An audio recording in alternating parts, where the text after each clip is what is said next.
മനസ്സിലാക്കിയിട്ടും മനസ്സിലാകാതെ നടിച്ചു.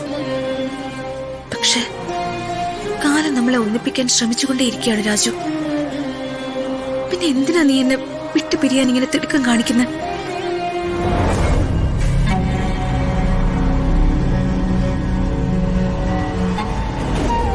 എന്റെ അവസാനത്തെ അപേക്ഷയാ. നീ ഇല്ലാതെ എനിക്ക് ജീവിക്കാനാവില്ല. മാഡം, എന്നെ തനിച്ചാക്കി എന്നിൽ നിന്നും നീ അകലരുത് രാജു.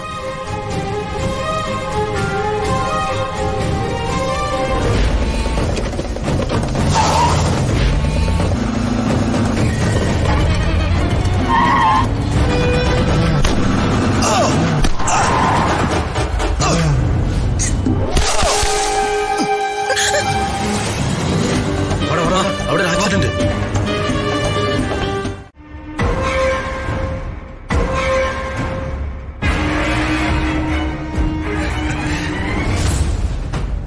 ദീപക്കെ, എന്തൊക്കെയാടാ? സംഗതി നടന്നിട്ടുണ്ടമ്മേ. ആ രാജുവിനെ കാർ കൊണ്ട് ഇടിച്ച് തെറിപ്പിച്ചിട്ടുണ്ട് ഞാൻ. എന്നിട്ട് അവൻ ചത്തോ? ഒന്നും പറയാറായിട്ടില്ല.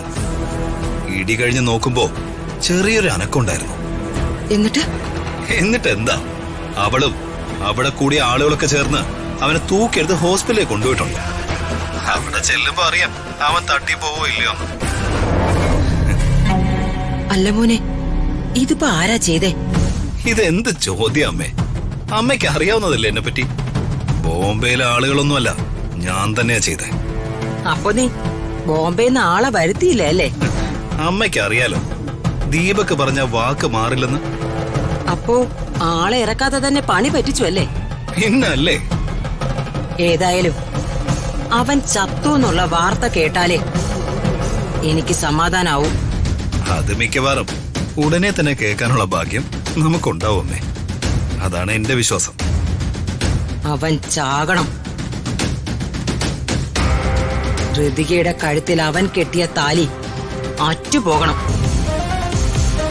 എന്നെയും നിന്നെയും വേദനിപ്പിച്ചതിനുള്ള ശിക്ഷ അത് അവൾ അനുഭവിക്കണം. അവനോടൊപ്പം ഇവിടുന്ന് ഇറങ്ങിപ്പോയപ്പോ ഈ ലോകം കീഴടക്കിന്നാവും അവള് കരുതിയെ. ആ ധാരണ തെറ്റായി പോയിരുന്നുവെന്ന് അവക്ക് ബോധ്യപ്പെടണം. എടുത്തു ചാടിയത് പരാജയത്തിന്റെ പടുകുഴിയിലേക്കാണെന്ന് അവള് തിരിച്ചറിയണം. അവൻ മണ്ണോട് മണ്ണടിയുമ്പോ ഒരു ഗതിയും പരഗതിയും ഇല്ലാതെ തിരിച്ചവൾ ഇവിടേക്ക് വരണം. അന്നാ അംബിക ആരാണെന്ന് അവൾ അറിയാൻ പോകുന്നേ. എല്ലാം നടക്കുമേ. നമ്മൾ പ്ലാൻ ചെയ്തതുപോലെ തന്നെ കാര്യങ്ങള് നമ്മുടെ കൈപ്പിടിയിലെത്തിക്കോളും. ഇല്ലെങ്കിൽ ഞാനും നീയും ജീവിച്ചിരിക്കുന്നതിൽ അർത്ഥമില്ല ദീപക്കെ. അമ്മ കുറച്ചൊന്ന് ക്ഷമിക്കേ. എന്തു തന്നെ ആയാലും ശവമായിട്ട് മാത്രമേ രാജു ഹോസ്പിറ്റലിൽ നിന്ന് ഇറങ്ങൂ. അതെന്റെ തീരുമാനം. അല്ല, നീ ഇപ്പൊ എവിടെ ഉള്ളേ? ഞാൻ ആക്സിഡന്റ് സ്പോട്ടിൽ നിന്ന് കുറച്ച് മാറി നിൽക്കുവാ. ഏതായാലും നീ ഇപ്പൊ ഇങ്ങോട്ട് വരണ്ട. നീ നേരെ ഹോസ്പിറ്റലിലേക്ക് ചെല്ല്. അവിടെ നീ ഉണ്ടാവണം. അവൻ ചത്തൂന്ന് ഉറപ്പിക്കുന്നത് വരെ നീ എവിടെയും പോകരുത്.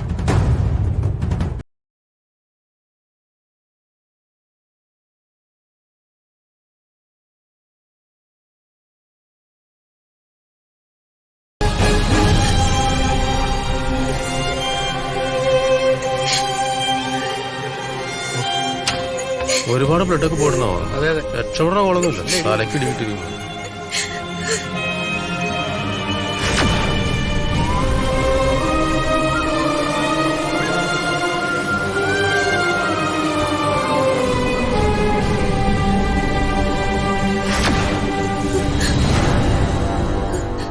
സിസ്റ്റർ, ആക്സിഡന്റ് ഉണ്ടായ സമയത്ത് താൻ കൂടെ ഉണ്ടായിരുന്നോ? ഉണ്ടായിരുന്നു. ആക്സിഡന്റ് കേസ് ആയതുകൊണ്ട് ചിലപ്പോ പോലീസ് വരാൻ സാധ്യതയുണ്ട്. അതുകൊണ്ടാണ് ഞാൻ ചോദിച്ചത്. കുട്ടി ഈ ഫോം ഒന്ന് ഫില്ല് ചെയ്ത് തരണം.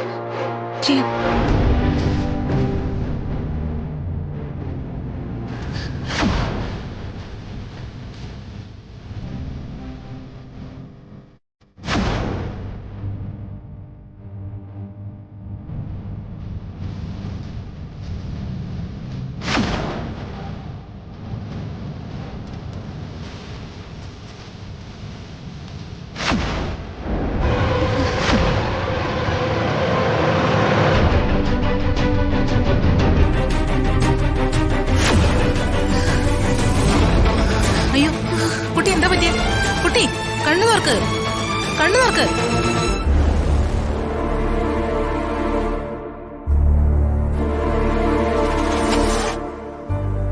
വർമ്മ സാറേ, രാജു വരാന്ന് പറഞ്ഞ സമയം കഴിഞ്ഞല്ലോ. ഇനിയും കാണാനില്ലല്ലോ. ഇനിയും വൈകിയ നമ്മുടെ കണക്കുകൂട്ടലുകളെല്ലാം തെറ്റും. വിചാരിച്ചിരുന്നത് പോലെ എല്ലാ ഏരിയയും നമുക്ക് കവർ ചെയ്യാൻ പറ്റിയെന്ന് വരില്ല. നമുക്ക് അവനെ ഒന്ന് വിളിച്ചു നോക്കിയാലോ സാർ?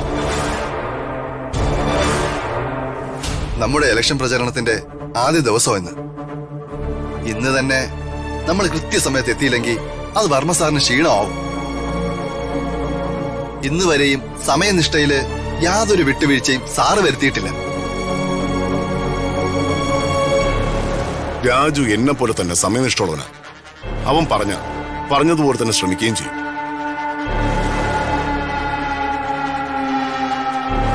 പ്രത്യേകിച്ച് അവൻ എന്നോടൊരു വാക്ക് പറഞ്ഞ അത് ഒരിക്കലും തെറ്റിക്കാറില്ല. അതൊക്കെ ഞങ്ങൾക്കും അറിയാവുന്നതാ സാറേ. രാജുവിന് ഞങ്ങൾക്ക് വിശ്വാസമാണ്. പക്ഷേ ഇന്ന് അവൻ എന്തു പറ്റി?